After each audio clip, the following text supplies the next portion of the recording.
Indian polity के first chapter historical background of Indian constitution 2 parts में divided होता है. Company's rules from 1773 to 1858 and crown rule from 1858 to 1947.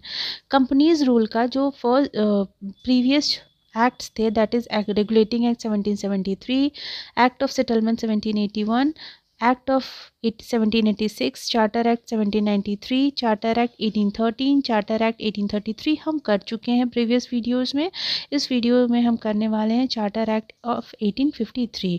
Charter act of 1853 is nothing big because just ये इसमें क्या था कि इसमें लेजिस्लेटिव काउंसिल का इस्टेब्लिश किया गया था. लेजिस्लेटिव काउंसिल को इस्टेब्लिश किया गया था जिसे मिनी पार्लियामेंट कहा जाता था, और ये इंडिया में ब्रिटिश पार्लियामेंट की तरह काम कर रहा था. तो इसका जो फर्स्ट प्रोविजन है वो यहाँ पे हम देख लेते हैं कि इसने क्या किया था. चार्टर एक्ट 1853 ने क्या किया था कि लेजिस्लेटिव और executive functions, governor general council के लेजिस्लेटिव और एग्जीक्यूटिव फंक्शंस को सेपरेट कर दिया था.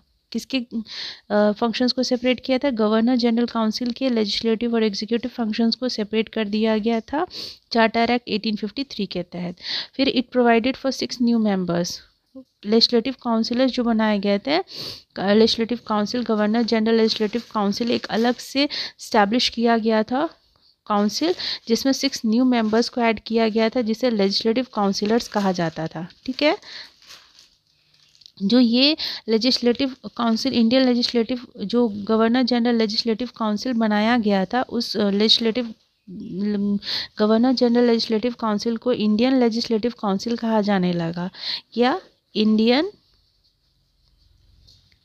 Legislative council. ठीक है. और इस लेजिस्लेटिव काउंसिल में मिनी पार्लियामेंट कहा जाता था, मिनी पार्लियामेंट इंडिया में, और ये ब्रिटिश गवर्नमेंट की, ब्रिटिश पार्लियामेंट की तरह काम कर रहा था. तो ये आप लोगों के लिए आसान है समझने के लिए कि जो इंडियन लेजिस्लेटिव काउंसिल बनाया गया था, इंडियन लेजिस्लेटिव काउंसिल, वो गवर्नर जनरल लेजिस्लेटिव काउंसिल को ही कहा जाता था, जो इंडिया में मिनी पार्लियामेंट की तरह काम कर रहा था, और ये ब्रिटिश पार्लियामेंट के प्रोसीजर्स पर काम कर रहा था. फिर जो चार्टर एक्ट 1853 है, इसने ओपन कॉम्पिटिटिव सिस्टम इंट्रोड्यूस किया था for selection and recruitment of civil servants. The coordinated civil service was thus thrown open to Indians also. Indians के लिए भी हुआ था. और ये लास्ट जो चार्टर एक्ट था, चार्टर एक्ट 1833, उसमें भी ये प्रोविज़न था कि सिविल सर्विसेज इंडियंस के लिए ओपन कर दिया गया था. तो ये चार्टर एक्ट 1853 में कोई नई बात नहीं थी, लेकिन नई बात सिर्फ ये थी कि इस चीज़ के लिए जो 1833 में बनाया गया था, चार्टर एक्ट 1833 के तहत जो सिविल सर्विसेज को इंडियंस के लिए ओपन कर दिया गया था, वो अब मकौले कमेटी के थ्रू, ठीक है, किसके थ्रू? मकौले कमेटी के थ्रू उसे लागू करने जा रही थी.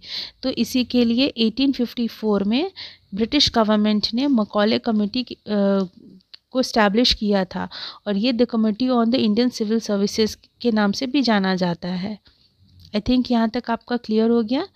नेक्स्ट जो प्रोविज़न है 1853 का, वो ये था कि it extended company's rule and allowed it to retain the position of Indian territories on trust for the British Crown, but it did not specify any particular period unlike the previous charters. यानी कि it extended the company's rule. ये company rule को तो extend कर दिया था India में, लेकिन ताकि वो इंडिया में जितने भी टेरिटरीज है उसको ईस्ट इंडिया कंपनी काम करे. लेकिन फिर उसके बाद इसने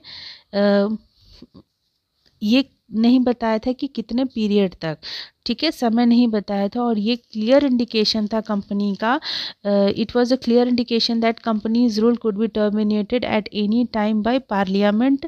ओके, तो ये ब्रिटिश पार्लियामेंट द्वारा कभी भी टर्मिनेट किया जा सकता है, ऐसा इंडिकेशन पहले ही मिल चुका था चार्टर एक्ट 1853 के टाइम में. लास्ट जो इसका प्रोविज़न था 1853 का वो ये था कि for the first time local representation in the Indian legislative council, यानी कि जो इंडियन लेजिस्लेटिव काउंसिल था, इंडियन लेजिस्लेटिव काउंसिल, उसमें फर्स्ट टाइम जो इंडियंस थे, इंडियंस यानी लोकल्स, उन्हें इंट्रोड्यूस कराया गया, उन्हें लिया गया one of the six new legislative members, यानी कि 6 लेजिस्लेटिव मेंबर्स में जो थे वो 4 मेंबर्स जो थे वो लोकल यानी कि प्रोविंशियल गवर्नमेंट से थे, that is local provincial governments Madras, Bombay, Bengal and Agra. तो ये इम्पॉर्टेंट पॉइंट है कि जो इंडियन लेजिस्लेटिव काउंसिल के मेंबर्स थे, 6 मेंबर्स में से 4 मेंबर्स जो थे वो लोकल प्रोविंस के, लोकल गवर्नमेंट के मेंबर्स थे। और लोकल मेंबर्स कौन से स्टेट्स के थे? Madras, Bombay, Bengal and Agra, that is Madras, Bombay, Bengal and Agra. Okay, तो ये था हमारा चार्टर एक्ट 1853।